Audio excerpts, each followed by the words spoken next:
Hey everybody, welcome back to the PC Perspective Podcast. We've reached episode 641. They said it couldn't be done.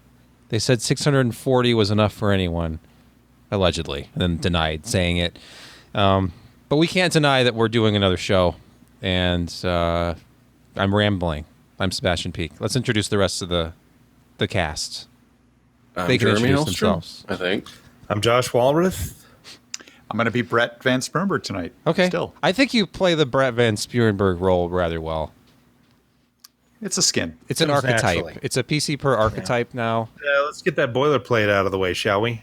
Yeah. Well, you can subscribe to when we go live for events like this podcast recording session by going to pcper.com/subscribe. You can help support the site at patreon.com/pcper. Brett, do we have any Patreon news? You know that we do, and I just want to give a helpful shout out to, well, thank you for being helpful, I should say, to our latest patron, and their name is, I want to get this wrong, it's like Malafi AMC. I can't help but think that's a reference to like a stock of some sort, maybe AMC, maybe? I don't know. I'm not sure what he means by that, but thanks for the support, and really appreciate it. So go Yes. AMC all the way. Yeah, AMC To the made some moon. interesting looking vehicles. That's Classic. They did. Like the there Javelin. was the Pacer. The Pacer was excellent. The Javelin also. AMX, great car. The Eagle series. They were Well, the pretty four-wheel good. drive one, Josh, I think had some merit to it. I think that's one of the very first four-wheel drive sort of station wagon car-like, lifted vehicle from the factory. Yeah, So I knew a gal that had something. the sport version, and that was a solid-looking little vehicle, and it performed. And yeah, it was four-wheel drive, so ran around in the snow pretty without cool. a problem. Yeah. So this guy's definitely into the AMC of old. I'm sure that's what he means. Mm-hmm. Yeah. We need to move on Yes. to segment number 1. It's the most important segment. Forget graphics card launches. Josh, talk about Me. food. Food. It's useful Glorious food. for survival. So let me pull up what this was, because my brain, well, it's okay. So Jeez. Okay. people, Talk listen about up, food. Finally, just pay attention to me. Josh. No, really. Talk about food. Let's stop beating around the bush. Let's get to what we're doing. The Sam Riggs burger. I don't know who in the hell Sam Riggs is, but this is unique. This is probably the first time I've ever, other than pineapple, have had fruit on a burger. And it's not an expected fruit. It's strawberries. Who puts strawberries on burgers? Well, apparently these people do. Sam Riggs burger, 2 beef patties, arugula, because not everybody can afford their arugula, caramelized onions, strawberry compote. Is that how you pronounce that? Compote? Compote? Compote. Compote sounds too much like compost. And let me tell you, well- from watching TV shows about cooking, they say compote. I'm going to have to Compote. agree. fine. Strawberry Survey compote. says. Compote is Strawberry essentially compost. crushed fruit in a sugary water solution, right? Anyway, and then the balsamic reduction. I mean, who puts this on burgers? So you think that, why would you want to put sweet on a burger, but then you put the balsamic reduction on top of that, and it just changes it all. It offsets that sweetness with the vinegar and the base, and then you really had the arugula and the beef come to the fore. And this was a shockingly satisfying burger. It was, I mean, I usually like spice on my burger. Obviously no spice here, but it was tasty, and I ate it quickly because it was just so stinking good. The things that come together, maybe not in my mouth, but someone else's. But anyway, it's a fantastic burger. And I mean, if ever you wanted to come visit Laramie, This was You not gotta go to the Boring burger to Ball. start with. Strawberries and arugula. You're like, oh, come to all the way to Laramie, Wyoming. Not for the naughty, not for one of the classics that I've had 100 times. For the arugula and strawberry burger. Yeah, well, Sam Riggs. Do you live in Oregon now? Did you move? I did not. The Northwest. Is this still locally sourced beef and buns? Don't know about the strawberry because they don't grow real well up here. But yeah, everything else was fantastic. It was an 8.3 out of 10. How about that? How dare you? Igloo 2 in the YouTube chat. I could do without Josh's weekly burger. Well, you know what? We're not going to stop. Dozens of people probably like this segment. Dozens of it. Like 20, 25. Yeah. Ones of people have complimented this segment. Yeah. All right. I'm not going to get into my questions. I wanted to know if the arugula had been blanched, if it was still raw. So many. Raw. Why you don't call it rocket? Raw arugula tastes like I just go out into an abandoned lot and just start eating the tall picking green weeds stuff. Yeah, but it offsets the strawberry. Don't put the strawberry on it. If you have to literally eat weeds and garbage to offset the taste of something, just don't put it on there.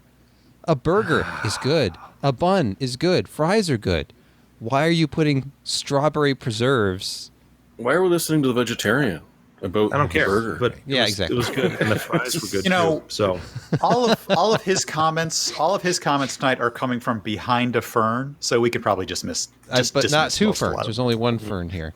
Right, your comments are from behind one fern. I think we're going to label it like that. Right, can we let's?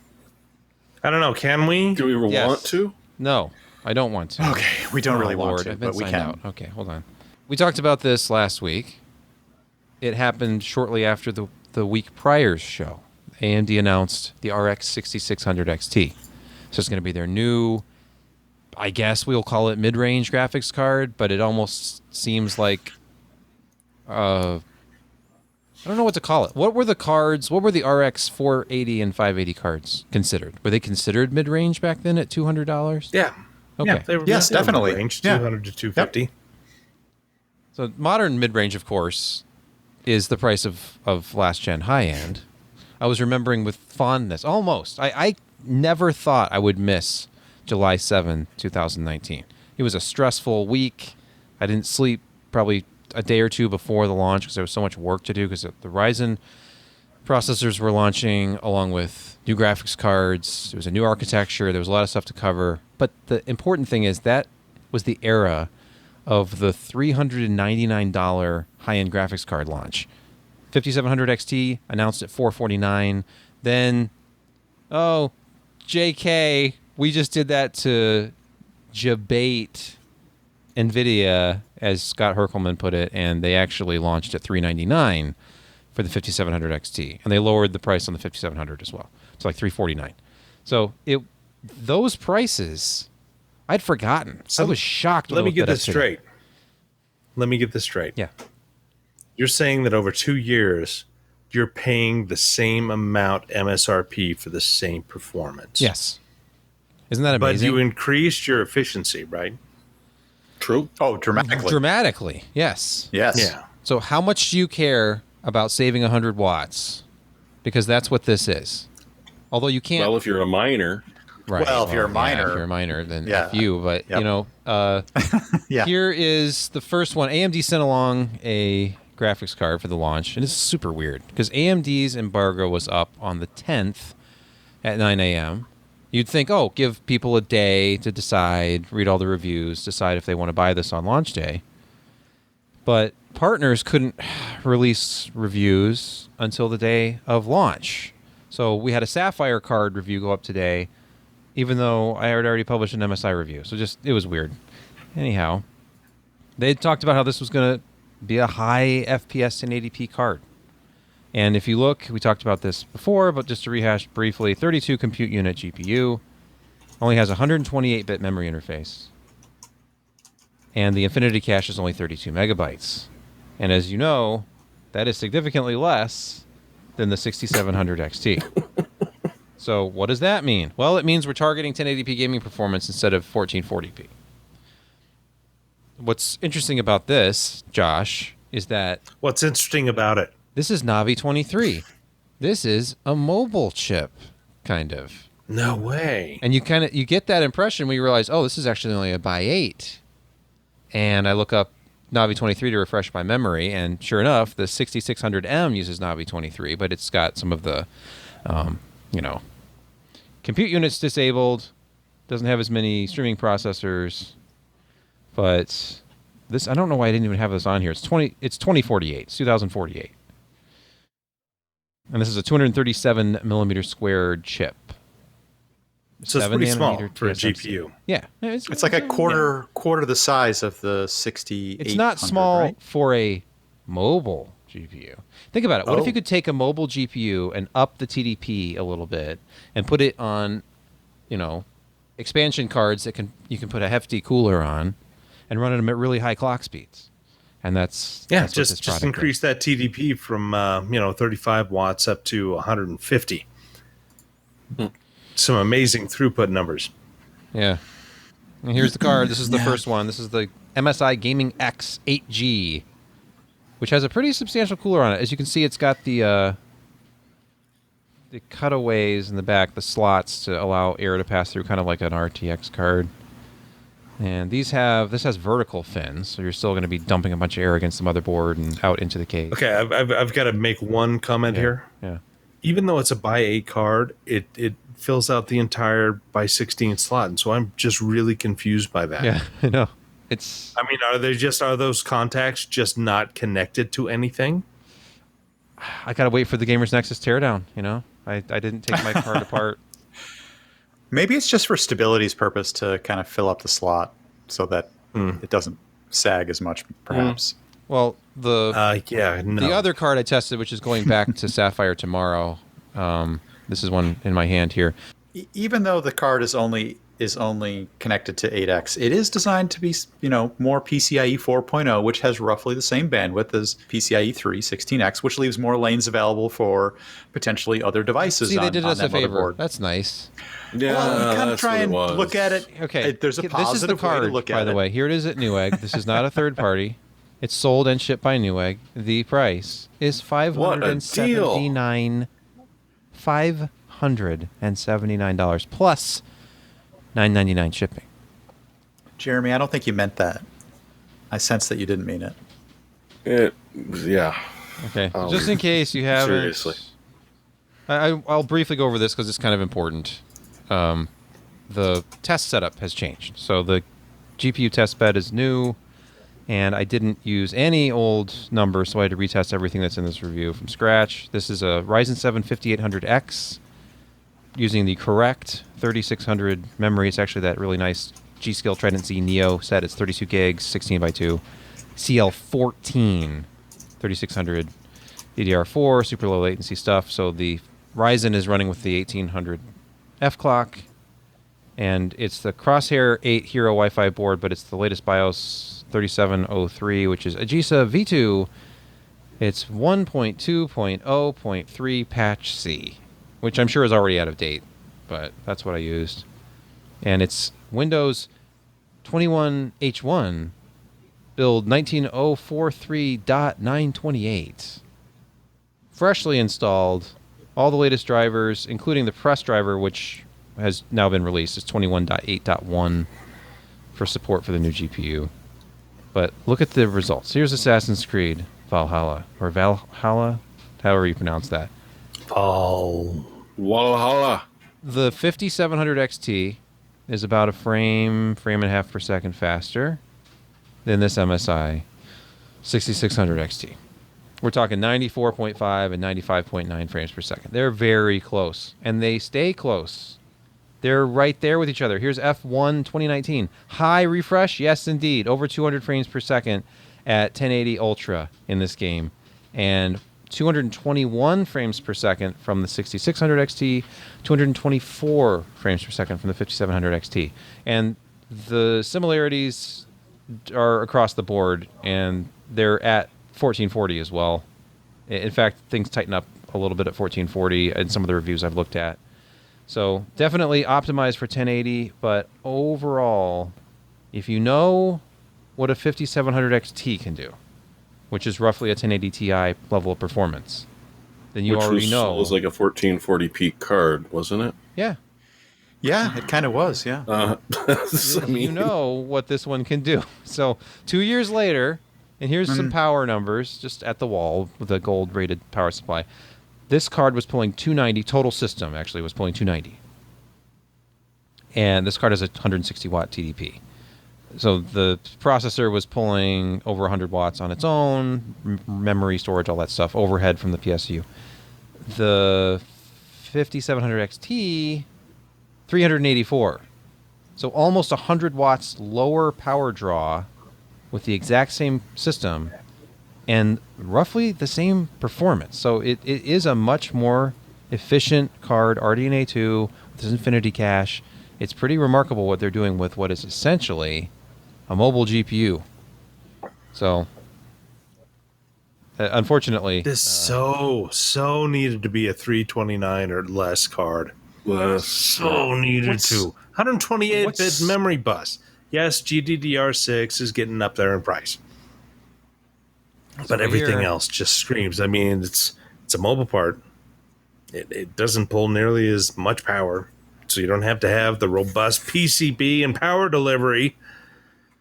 They're making so much money. It's not even funny. And you know what? And I hate to say it, but maybe in 5 months their house of cards is going to fall on them, and they're going to have so much inventory because something's going to crash and people are going to be selling these on eBay, and retailers are going to have a tremendous amount of stock.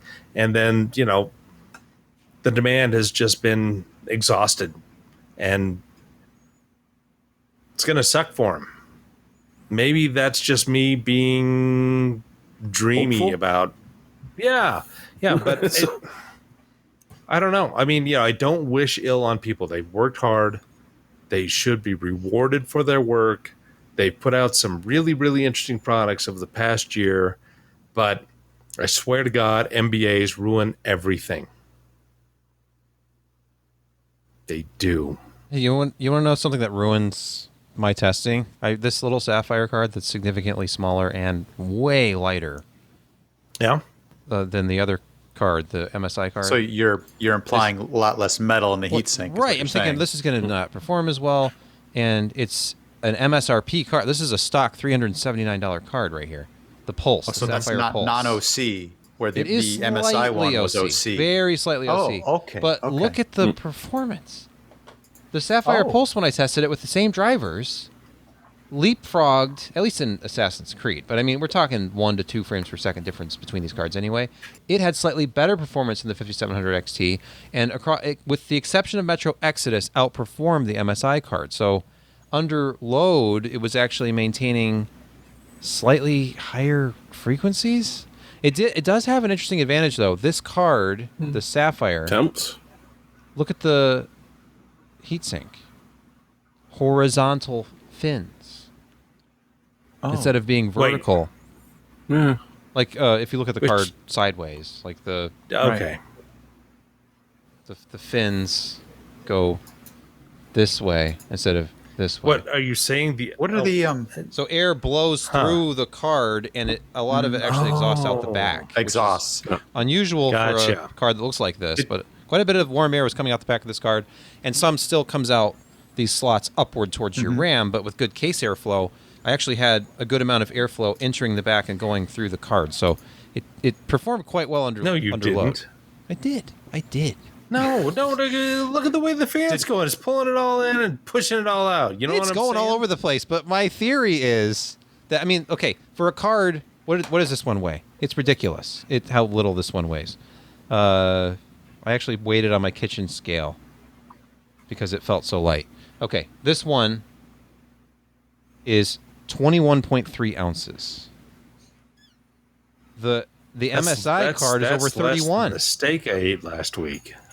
So it's 10 ounces lighter than the MSI card. It's smaller. The other one's like 10 inches. This one 9.5. But the load temps were only about 3 degrees warmer than the MSI. But for some reason the performance was higher. I don't know. Do you Did think you that see we're anything- kind of pushing these chips to the ragged edge? And I mean, all of the stuff that they've built into them to, retain a tremendous amount of performance by turning things off dynamically and adjusting power and all that stuff in milliseconds. Again, I think we're just at that ragged edge of what we can do with process technology. It's and I mean, you can throw more cooling at it, but unless you get to minus 40C where semiconductors turn into superconductors, I don't know. I mean, is obviously a very bad cooling solution is going to have a negative effect. But if they're mediocre to well, the difference is going to be minimal.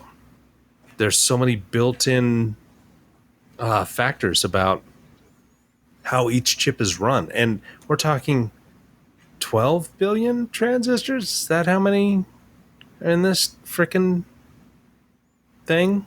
11. I think. What is Close it? enough. Yeah, 11,000 million. So 11 billion. 11 billion transistors. Are you kidding me? Yes. Technology is How many just like ways magic. can you skin a cat? When you talk about 11 billion, that's a lot. There's Design there's is really going something to become so important. There's really something to Anyway. your cooling observation, because I just saw the GPU-Z clocks are actually lower I know. on the Sapphire. That's why I'm like, you know what? I've got to return this card anyway. I'd love to retest everything if I had time, but I can't keep it. So I'll just retest the MSI that we actually get to hold on to because AMD sent that one. And that'll be Okay, here's the what you need to reference. do. You get those cans of the dust off, right? And you start spraying it in there, and you're gonna super cool it all. And Oh, like plus, turn it you upside gotta down, like do like wear. the tetrafluorethane, so Oh, it's, yeah. it's Yeah, getting yeah, really yeah. cold. And plus, you Yeah, gotta wear that's some super- mittens yeah. because that can is gonna get real cold. This is real like fast. Yeah. the cheesiest alternative to liquid nitrogen you can imagine. Yeah. It's cheap.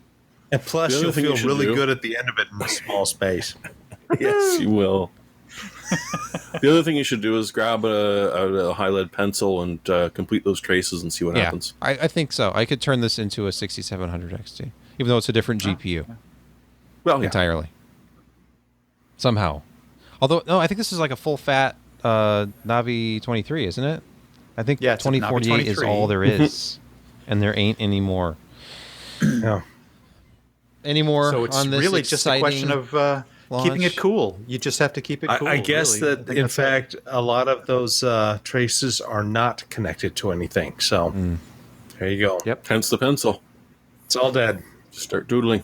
By the way, to sort of do a sanity check, I always look at everybody else's reviews the morning of.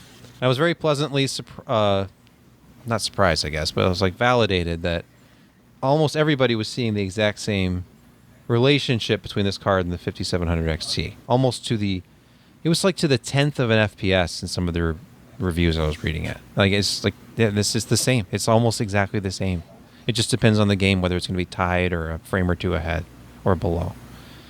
So, like that's kind of where things used to be. Every year you'd have last year's flagship level performance from the card below in the new generation. Like to use NVIDIA as an example, because the numbers are easier to remember for me, a 770 was a 680. It wasn't just like a 680. It was just a 680. It was the same architecture, same amount of memory, same number of CUDA cores. It was just called a 770 the next year, and then we had the 780 and 780 Ti up on top of it, and then so on and so on. So you would expect that a 5700 XT would become the 6600 XT next year. But it's been 2 where do you think- years. Where do you think the 1080p value proposition is right now? Dollars per frame. What's your gut feel on it? Gut feel. Yeah. Pricing doesn't mean anything right now. Well, if it did. You can't talk if it about was value at MSRP. all. If it was MSRP, it still I'm trying. sucks because the 5600, Okay. the 5700 XT launched at $399 2 years ago. Yeah, but it's gone. It's gone. You can't buy that anymore. Okay, you want to talk about value? Prices are supposed to go down, and performance is supposed to go up over time. You'd And like- I yes, understand you'd when like prices that. go up a little bit because of inflation, and that makes sense. But prices are completely out of whack because of all the reasons that we know, and they're just everybody's taking advantage of the situation. And AMD fans were probably calling for them to start charging higher prices when they were offering similar performance, but always having to undercut NVIDIA. Like they were very competitive, but always the cheaper option. Yeah. And I was calling for them to raise prices on Ryzen because it was so far. So it's the default option for enthusiasts right now. You don't build Intel systems unless you have some specific need to. They dominate laptops still because of agreements in place with laptop makers. Fine. What about DIY enthusiasts? That part of the landscape is AMD right now. They own it. So it's just a question of whether you're going to do B550 or X570 or what. That's it. It's not, should I go Intel or AMD for my next enthusiast build? That discussion is over. Let me ask you this, though. Is there even a need for 1080p gaming now, even at high refresh rates? Because you can get a 1440p, 144 hertz monitor, good one, for under $300. Are they a little late in this push? Or, I mean, I don't know many people who are buying 1080p monitors. Maybe that's just, me saying, I hardly know anybody who voted for Nixon in 1972. But, it's 80%. the price AMD's marketing shows the same numbers like the Steam survey numbers. 80% of people are on a 1080p monitor. That's what their excuse is for only having 8 gigabytes of memory after being the company that had 16 gigs across the board before. Yeah. 67.2%, down by 1% this month. Oh, okay. And the multi-monitors are 3840 by 1080. I assume gains were 1440p. I don't know. Okay. Sure. On the one hand, you can say, yeah, gamers are at 1080p, the vast majority, not this 4% at 4K or whatever it is. No, okay. But you're selling an add-in board through your partners. This is the territory of enthusiasts. This is the territory of DIY. This is not the 1080p territory. People who build their own PCs and spend $400 plus on a graphics card probably game at 1440 or higher. Both my kids still use an RX 580 because it was a great card, and he does 1080 144. I mean, he doesn't do really heavy duty stuff. It's all, Rocket League and League of Legends and whatnot. Oh, but yeah, that'll reach that then. Yeah, That'll ruin it. But he's not going to pay $400 for a card, much less $579. Josh, And he's it's not waiting gonna for you to improve buy his- it for him. You're going to buy it for him eventually. Oh Lord, I already paid for insurance. Give him that 3080. cell Give him the phone. 6700 X, or you have a 6800 XT. Whatever Nobody's that touching Merc that. is. Hey, Yeah, I Give still him have the Merc, Merc, and Yeah. I'm halfway through that. okay. I'm going to retest it. You know what? really am. Honestly, because we're finally going to get to the point where you can maybe actually buy a right. 6800 XT. Maybe it felt like Yeah. it was a late review, but really it was a timely review because when it publishes, you're actually going to be able to buy one. You're right. Yeah, When the it's sad 7700 because- XT is launched. that is Accidentally well timed. 7700 XT is not going to be anytime soon. I'm sorry, they're not going to get 5 nanometer shit out here within the next. What if it's 10 7 months. nanometer plus plus? 7 Uh-uh. nanometer No, plus plus no, plus. the TSMC doesn't roll that way. Come on. They've made They kinda refinements. You don't want me to get They've angry. massaged They- the they process, do. Josh. They do. You would But love that me means to be Their angry. yield gets better. Their yield gets better. Yeah, well, my hands get softer with the more lotion I use, but that doesn't. Okay, can we move past this? I don't know, can we? I don't know. Cannot unsee. Probably Cannot not. unsee. I do want to. Is this the next topic? What? Let's see here. Yeah, next topic. Real quick. I miss Alan in general, but I feel like he would have had a lot of fun with a product like this. This was one of the most ludicrous things I've seen in a while. And Tweaktown had a review of Sabrent's Rocket 4 Plus Destroyer. When I saw Destroyer in the like, oh, clickbaity headline, no, that's the product name. It's described as 32 terabytes and 28,000 megabytes per second of awesome. It's a High Point RAID card High Point. with 8 Yep. Sabrent Rocket 4 Plus 4 terabyte SSDs attached. These are PCI. Let me tell you, back in the day, High Point had the best RAID controller that you Surely could add did. to a motherboard for the price points. But anyway, go ahead. That's fine. That's better, insane. It's better than Adaptec. Oh, Look at this. yeah. Look at this You- beautiful green Josh, what PCB. about Dell Perk? You're forgetting. Oh, I'm trying to. Look at all those No, SSDs. it was pretty bad. No. 3Ware was who you really wanted to go to, but you paid a price for that. I never had any boards with 3Ware, but I had High Point and then Perk. Anyway, let's go to the insano Let's- performance. Because when you have something like this, and I wonder how much onboard RAM there might be acting as a cache. Because some of these Probably numbers were none. so high, it sounded like RAM. But then, as the reviewer pointed out, the speeds they were getting were higher than DDR4. Yeah, Which- no, it's nuts. okay. That is just a PCI 4.0 bridge in the middle there. Okay. Yeah, that is that's all it doing does. lanes to each single one.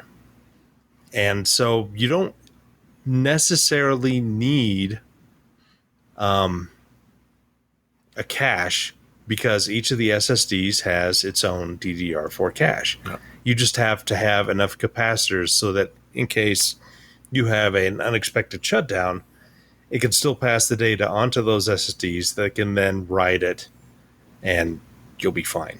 Well, not really, but anyway, Fingers crossed. yeah, but no, I mean, in that situation, it's going to be OS dependent, and but probably the OS just sees it as a single by 16 controller. Yeah. Especially in RAID Yeah. 0. And Yeah, then and it so just it's- actually shows it's up as one nice great. little volume for you here, Yep. which they formatted God, as 30 just gigs yeah, of 30 terabytes. 30 terabytes. Sorry, Yeah. that's ludicrous, but it's RAID 0. awesome. Okay. They did RAID 29,000 0 gig, but yeah. with a 512K block size using the High Point software. So yeah, they did set it up. And look at the Yep. just running And look Christmas at Wars is that. hilarious. Oh 28,513 megabytes per second sequential. Do you know how at fast your 8. games would load with that? I don't know. Are games loading at But the QD8? random is not great. No. That random No, 4K. well, it wouldn't be. No, It's not it would, designed yeah, for that. because It's designed for sequential. yeah, it's all stream. Yep. And it's streaming all right. And on the AMD system, Yeah. they had better read throughput as well. Well, PCIe 4.0. Well, the C590 board has PCIe 4.0. No, did they use the Z590? Well, then I thought they did. Why would on earth would they not? I have to go to the test setup. You know, this is like the ultimate video editing storage. Yeah, it was an 11th gen. Yeah. Yeah, it's- that's it's- a good point.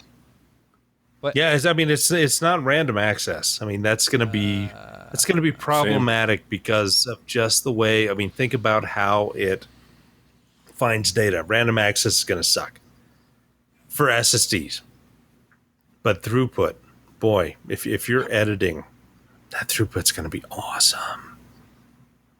hey, you know what has great random access? Optane. Oh, It's I thought faster you were than going to go Optane. someplace else. Thank you for not mentioning that. and almost more expensive. I think just it might wanna be more say- expensive. I just want to say, I don't care about any of that. I just want this, and I want it now. Actually, I want it to have a real full functioning keyboard. Does it, or is that just a? Because this picture Yeah, it's right here, we're keyboard. talking about the A500 Mini. This picture, I believe, is of an A500. It looks like an A500, Not although mini. that impression in the upper right-hand corner was not stock. But that that's they did not the have mini that. right there. Wait, does it have a slot No. for a floppy? on That, the well, side? that's where the floppy was supposed to go. Yes, Yeah. but that A500 logo in the upper corner was not there. That's theirs. I'm really hoping this actually has a keyboard. The A500 Mini, It will. which is coming, I think, next year. Yep. We've brought you a revolution Oh. in mini consoles. Because these are the guys who made the C64 Mini. Yep. So now the natural evolution is to go Amiga. Of course it is. The Commodore Amiga. Coming soon, the Trash 80. That would not be a step up. Authentic No, it mouse, wouldn't. it says. Yep. I can't believe they made that mouse as a USB. I mean, I might just want it just to plug into any old computer, actually, Yeah, just the to get that rear has retro USB feel. ports. I'm guessing this is just running an ARM processor and emulation. Yeah, Software, perhaps. but- Can't imagine what else they'd use. I remember playing this one. Especially at the price. And the chess, I remember playing that Team one. Battle Chess. I want Lemmings. I want Lemmings badly, but Oh my gosh, yes. And Shadow of the you Beast. can add your own games. I was reading. So Thank goodness. I guess if it doesn't have it, Yep. we can just add it. So it emulates the A500, A600, and A1200. Oh, including Save and AGA. resume Interesting. progress. What's the emulator thing? Add your own games. 720p at 60 720p. hertz. Interesting. Yeah, like they this. never really did that.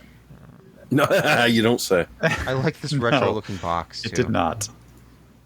It's all Well, good. we can compare it to the original. It's all good stuff. Now, what Amiga do you have behind you? I have a legit A500 in this box. Oh, I see. Okay. With a, like I said before, with an 030 board in it, with a coprocessor, and a Fat Agnes, and a 1 megabit chip memory with something in the trapdoor, and including soldered on bodge wires when I broke something. So yeah, for the unboxing, we'll probably maybe have to do a special show some other Okay. time, where I plug it in and maybe use it. I mean, it's not Play like some games. a real unboxing. It's like taking No, it out of it's a storage kind of unboxing. Far used. It is a very used A500, and I enjoyed it a lot when I was modifying it and playing around with it and programming stuff on it. And, learning C way back then. I had the Lattice C compiler on it. Nobody knows who that is anymore.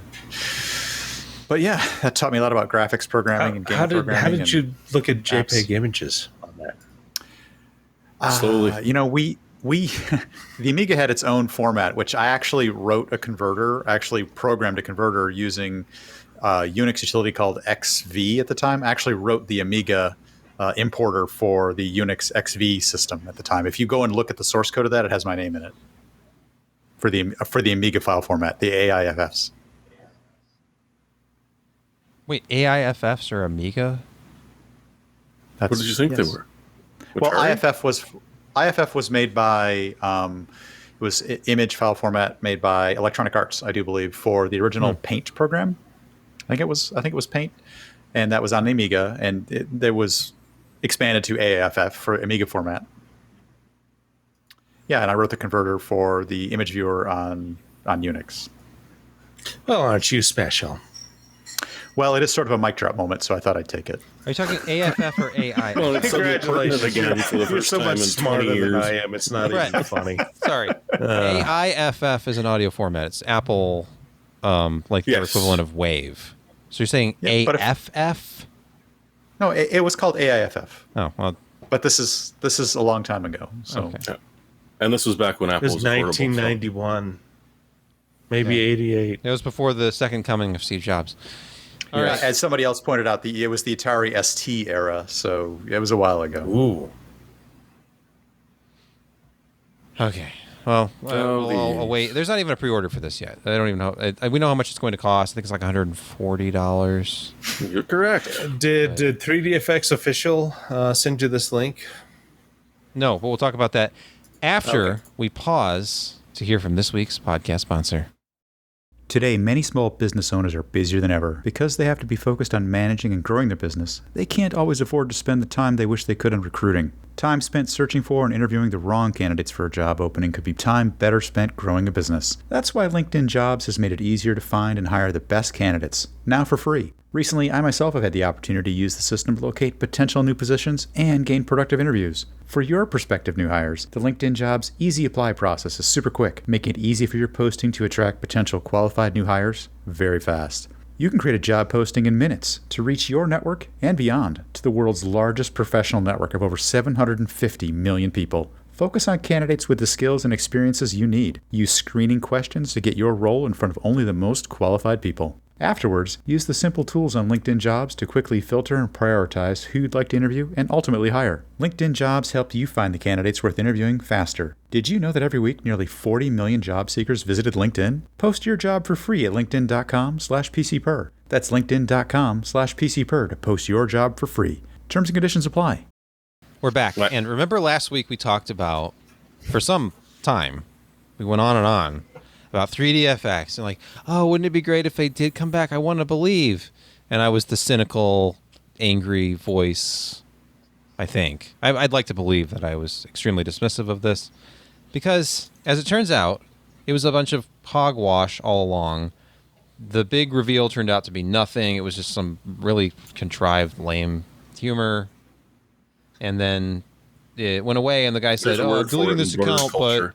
but follow ATI parody for more, great content or something." And then the ATI Something like that. official parody account was also deleted after people were razzing this person over there, and they couldn't handle it. And then there's all sorts of whining, complaining about how people couldn't take a joke, and how he was persecuted. Here's the thing. Yep. Here's And then the he thing. visited us and left a comment. Oh, that's nice. Oh, nice. Here's the thing: is the potential is there? How many people have taken an old, abandoned logo and group, and then have done something with it to try to ride on those coattails? I mean, Vision Tech. I mean, they died, and then the current Vision Tech is a different financial group that grabbed that name up, and they still sell video cards and other things. They tried to do with Diamond. And so it's not out of the realm of possibility that somebody grabbed the abandoned logos and the stuff that they could get about 3DFX and release products based on it. But, initially it sounded like it would be they would get rebrand cards. They would take either from ATI or AMD, or AMD and NVIDIA. Intel made more And sense. to have a sticker version, but also go into like sound bars, get a cheap $75 sound bar, slap 3DFX on it, and sell it for $115. And there are options out there for groups that do this stuff, and so it was not beyond the realm of possibility that somebody did this. It was beyond the realm of possibility that they would develop their own graphics chips in a short amount of time, because IP, design, a mid-range card with 11 billion transistors. Nobody can do this anymore without a tremendous amount of money and experience and IP. So yeah, I mean, we were kind of looking at it. It's like, this would be fun, but yeah, it's probably not going to be that. However, there is an avenue if it's real, so let's dig some more. And of course, digging showed that nobody had actually acquired those images or copyrights, and there was no Jensen group in California that was doing any of this. And so it became pretty apparent that it was a joke, and finally they let it all out. And especially CES, they called CCS CEC. in their press. It was CEC, a hilarious keck joke. Gak, so funny. But anyway, yeah, it was sad because we reminisce about 3D effects and back in kind of that golden age of 3D when it was really exploding. And I mean, the fanboy wars were insane back then. It was absolutely nuts, but it was fun. And you kind of had a small taste of that coming back, but then it was just a guy pulling people's chains. But yeah, no, if you slapped a 3D effects on a 3080, marked it up by 10 or 15% at the very least, people would buy it. Yeah, for sure. I think that's the right market. I don't see anybody selling a soundbar with 3D effects on it. There's no. It's not like Josh bought Sylvania. fries with it on it, so why wouldn't Josh is someone buy different. it? Josh Yeah. is part of the enthusiast community who was building PCs back then. I'm sorry, not enthusiast, fanboy. Okay, right. Fanboy. Beyond that, you became a fanboy of 3D effects. Yes, but the average consumer they see brands like Sylvania and Westinghouse, which are slapped onto TVs, and they're like, oh, that's a brand I know because it's a brand that's been in stores since the 1940s, and they're just brands. I used to sell electronics. I've had friends, and the cheap stuff was incredibly always branded upset garbage. Because they come over and I've got a Hisense TV. So what the hell is that crap? You bought some stupid ass crappy TV somewhere? Like, No, well, I mean, yes, that's it. Yeah. right. It's not the company that makes most of the TVs. It's like if back in the day, if you bought something from Funai Corporation, like what is Funai? Like, the maker of almost all the department they make store just brands. about frickin' everything. Mm-hmm. Oh, I remember when LG was that. Yep. They're not that anymore. Yeah. No. Life's not Hell's good. LG. Yeah. Hey, you remember Gold Star? 1990. Oh, yeah. Lucky Gold It's Star. still That's around. LG. That's That would be LG. LG. Yep. Okay. Yeah, so 3DFX not coming back. I feel like 3DFX is... This is not a great example. We mentioned Steve Jobs earlier. Remember his company after Apple? Next. Next. Oh, sold, jeez. Next sold to Apple for some ungodly sum, even though it was worth practically nothing. It was in debt, and they sold for like $500 or $600 million to Apple because Apple wanted Next Step. They were having problems with their operating system development. I think Copeland. BOS was going to be one of the solutions, and It could have been. their CEO at That's the a time, chunk of the area I just forgot about. their CEO at the time thought, I'll get two for one here. I'll get Next Step, and we'll bring Steve over as a consultant. And of course, Steve ended up kind of orchestrating a coup and took back over.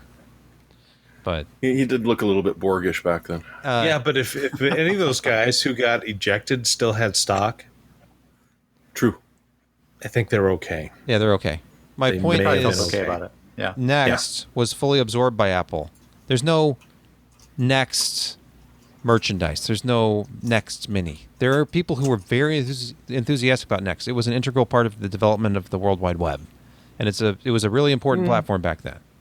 But But I really like the cube design, and plus it was really powerful they and had They, Next OS. well, It had some innovative, UI stuff in it. That's true. yeah. Hardware was tricky. my point is, and I will not belabor this too much, but Let's hear your 3DFX point. 3DFX was gobbled up by NVIDIA. Apple gobbled up Next. These brands are dead. So when mega corporations have bought out a brand, I don't see those brands becoming the Westinghouse rebrand electronics with a sound bar. That's all I'm saying. I think 3DFX is dead until someone at NVIDIA decides, you know what, it'd be kind of fun to resurrect that brand. I think there was some bad blood between NVIDIA and 3DFX back then. Mm-hmm. All right. We have more stories. We have two more But stories. not many. God, really? But not very many more stories. We need to, because we've been going for about an hour now. These are Last quick. after I cut a lot of questionable content from the final version of the show. That's what we do here. Yep. Need for Speed. The 27th anniversary, a very important anniversary in everyone's lives. The 27th is the most important wedding anniversary, for sure. Just never forget. But I think somebody everybody added this has to the their- list for some reason. I think everybody has their favorite Need for Speed game Yes. or not. Mine is actually quite early. Mine was like Hot Pursuit 2. Yeah. I actually brought back an older Windows box just to play this game for a few days, and it was so much fun. And the soundtrack, still very awesome. Loved it. And I think everybody had their favorite Need for Speed game over the last 27 years because they've had their hits and they've had their misses. Some of them have not been very good. Hey, speaking of I know Josh 3DFX, is- Go ahead. when you went from software rendered to Voodoo Glide in Need for Oh, Speed, God. it was a different It game. was so good. Everything was so smooth looking and high frame rates. And nothing was pixelated because bilinear Right, filtering that was magic.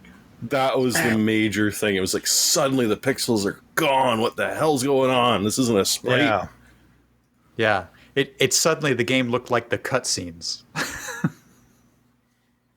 or a lot closer. Yeah. Yeah.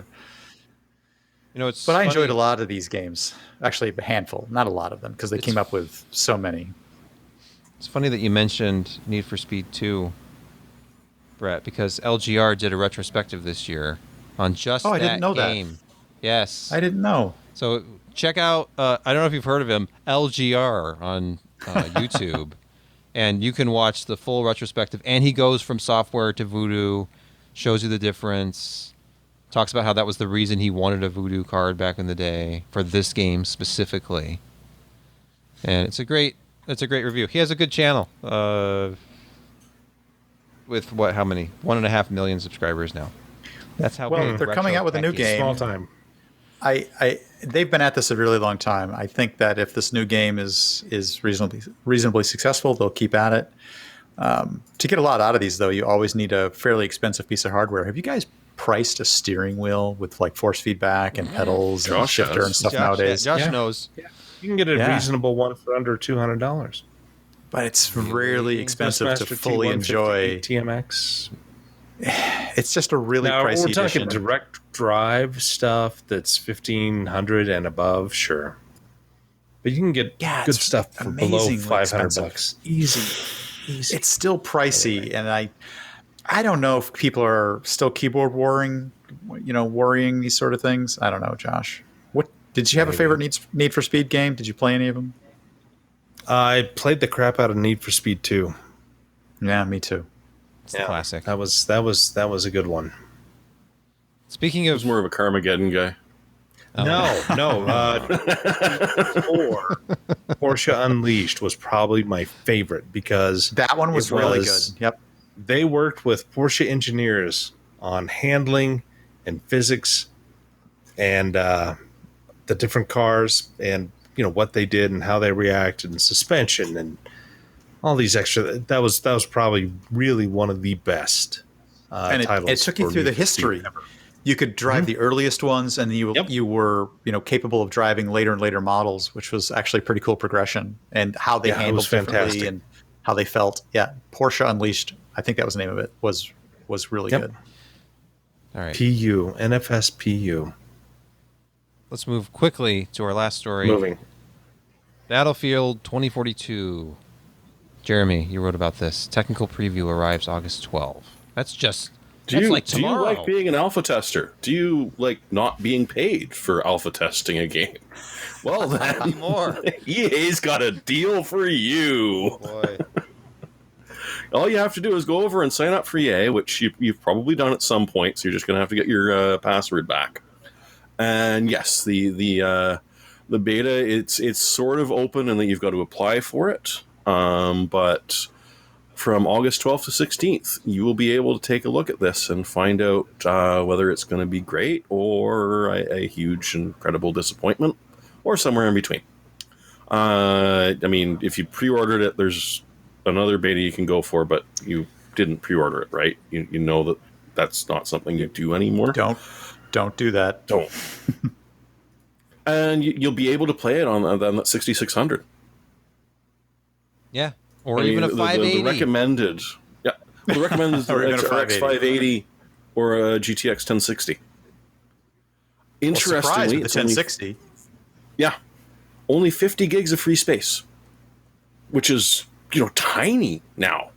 Sadly enough, 1/3 of what it takes to install Flight Simulator. and that's just the bare bones one. That's So, the base. The base. If you game. pop over, you can. No, that wasn't Battlefield 2042 a decade ago. That was 2133. Oh, so they're going back.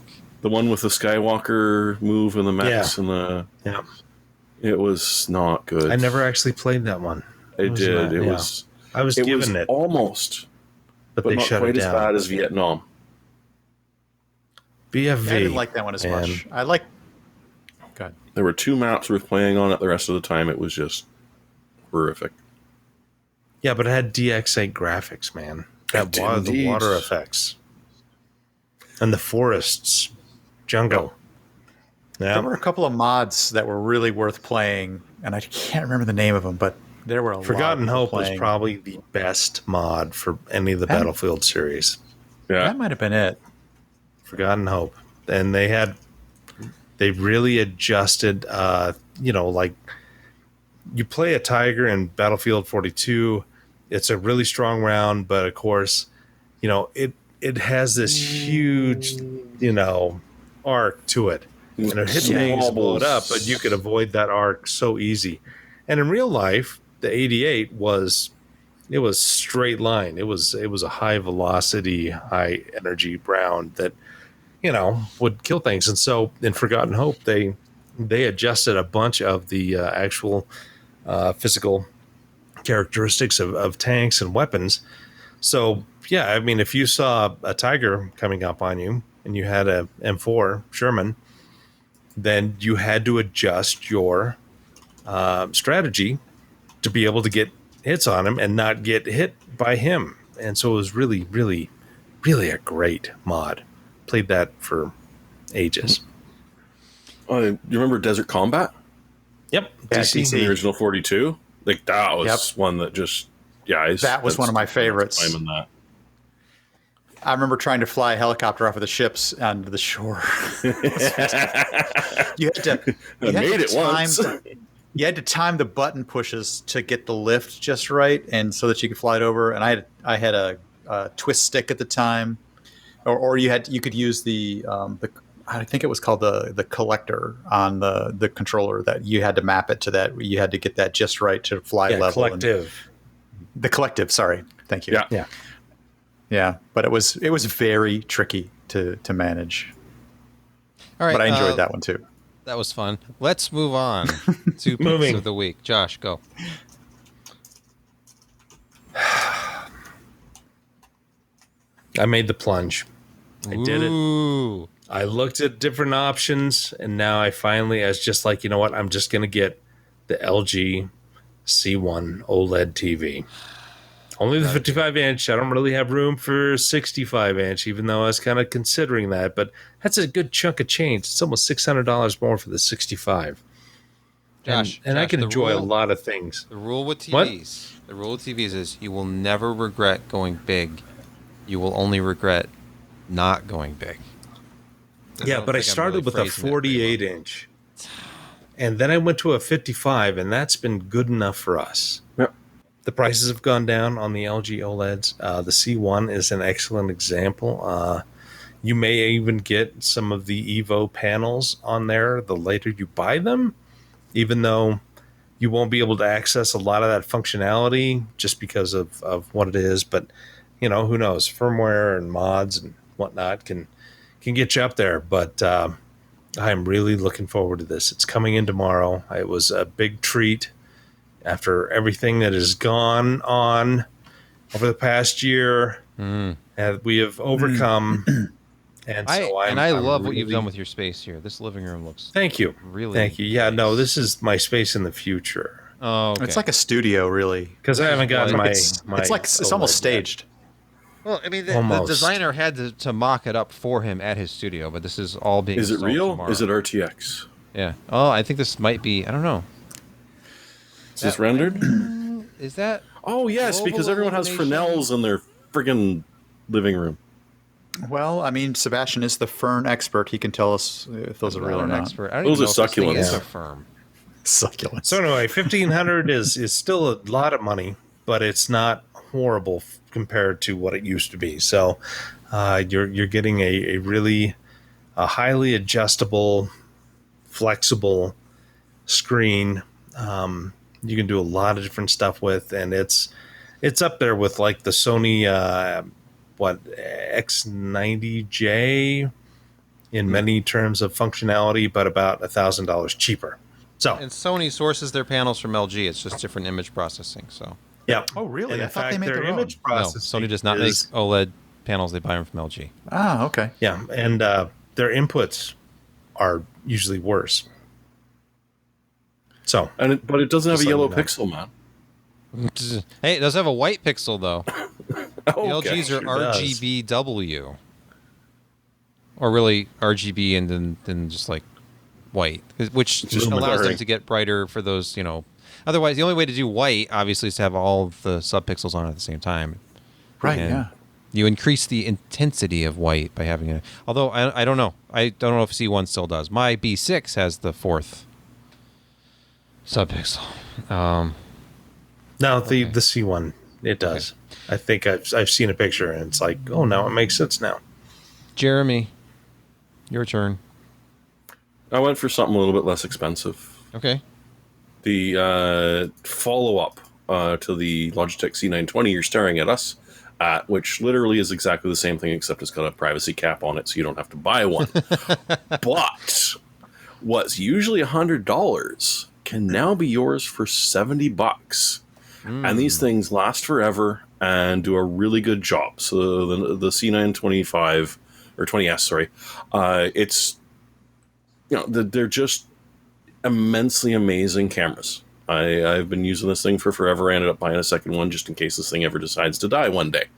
Logitech's been selling these for probably a decade now because they're just perfect, and you don't want to see us in 4K. It's really not a thing. But yeah, it's $20 off, and there's an extra $10 off with a code. So, and that's Canada. US might even be cheaper. Wow. You know, the 4K thing, honestly, I've thought about doing it if we were all doing 1080p webcams, because then each of us, each of these little quadrants would be in native 1080, and the overall feed would be in 4K or UHD. So, I mean, think about it. But then we do the close-ups, and it would be alarming. No, don't. We would Horrific. just stop doing the close-ups. It's like if you want a close-up, just zoom in on your phone, and you can look at us in native 1080p quality, manually. All right, Brett. Yeah, I went with an audio pick this week, which looks like a really great deal from Klipsch. It's their 5.1 surround speaker system with a sub that actually has wireless capability here. Normally, list price on this is well over $1,000, $349 from Woot. If you don't have at least a 5.1 system, the reviews that people have posted on this are indicating that it punches well above its quote unquote weight for the size of it. This would be a really great entry level 5.1 system, and the price for the quality of the Klipsch system and environment, and the fact that you could wire up the sub, get it placed pretty much anywhere you need, and then it will work wirelessly. It comes with a wireless module for both ends, of course. For just the sub? Yeah, the sub is the only one that's wireless, but that's the one that kind of gets an unusual placement from a room placement. Right, I know the back channel is a little bit difficult sometimes as well, but the wiring for the front three is usually pretty straightforward because they're fairly close to your 5.1 receiver or whatever it is you're using. The sub end usually should end up in a corner, fairly far away, but in the room corner. There's one in a corner, kind of tubby in there, but I know what you're saying. It's but the sub is 2.4 gigahertz, and it says CD quality, so it should be 1644. Then I'm guessing. Now, it isn't the only way you can connect it. It's of course 92. available as an option out of the box, but you can wire it if you need to, or if you want to, LFE channel. But for the price, $349 for a full 5.1 system that's getting fairly good reviews is a pretty good deal right now, and it's got a sub, it's got a mid-range and a tweeter, and I mean Klipsch makes pretty solid stuff, even though they, they're 2.1 that is now $98 at Walmart, still is a solid sounding thing, and it much less than the 250 back in 2000 when they first released those. These are all the main speaker in the satellites as well as the fronts and all that are their metallic versions. So these aren't even paper cones; they're metallized versions. So, I don't know if that's an advantage or a disadvantage. I've never had metallics. Well, it supposedly makes it stiffer and lighter and less that they don't wear over time like paper. That does. makes sense. And although they still have to have they still have to have a foam support in order to give them, the ability to move air and all that. So, I mean, that's the piece that I found that wears out most of the time. The cones are generally pretty resilient. Yeah, the surrounds would always go first because they start to disintegrate after about 20 years. And poly. That's one thing about the paradigms that I've got, that they don't use a foam. They use a different kind of poly that so far is still held up nicely, that I bought in 1998. Don't tell my wife. There's all sorts of materials out there. It's kind of crazy. There's ceramic. there's Yep. metal, there's wood pulp, which like wood infused paper cones, which is what I think Dolly does. This is a reasonable deal if you're looking for a very easy entry into 5.1 sound. That's good. Yeah, Kevlar BMWs, but it's not Well- this kind of show. No, although I have a couple of BNWs actually, satellites. I mean, you could buy a single satellite for the same price as your entire 5.1 recommendation. Yeah, a pair Yeah, of that's on B&W sale. bookshelf speakers is I think around 600 and up. Yeah, I think I paid 500 for Yeah. my BNWs. And they're okay. I find they're B&W good. to have... There's a different kind of sound signature from them, for sure. Right now, I'm into the German sound. Oh, I have okay. Canton What do you? speakers. Oh, okay. You know, The Scheisse sound. Canton's That's what I- sound That's not I what he was going to said. go there, and I didn't. really, really precise. And the chronos that I have, Canon Chrono, like 508, or I don't remember what they are. But they're floor standers, 2.5 way, bottom firing for the port. More bass Oh, than they yeah. should be. They have way more bass than you'd think from a fairly compact floor stander, and they are. The clarity from Well, them is second only to my Magnapans, which I do not have The space to bottom have set up. The bottom firing on that port probably really causes them to resonate pretty well, especially in the bass. They're in not the bass as zone. picky about Very wall even placement because of it. Right, I don't yeah, have to have them really far out from the wall. Because, emphasis. Yep. Yeah. They're hitting the plinth on the bottom and kind of dispersing the lower frequencies. But they have usable bass down to 30 hertz, which is weird for a speaker as small as they are. 30 hertz. Yeah. Yeah. That's low. It's quite low. I mean, That's it's like low. minus several decibels from Sure. 1 kilohertz, but it's still there. All right. That is our show this evening. And do not tune in next week because we're actually taking the week off. We are taking a week off. I repeat, no podcast next week. Until then, thanks for listening and or watching. And have a good night. Good night. Good all. evening.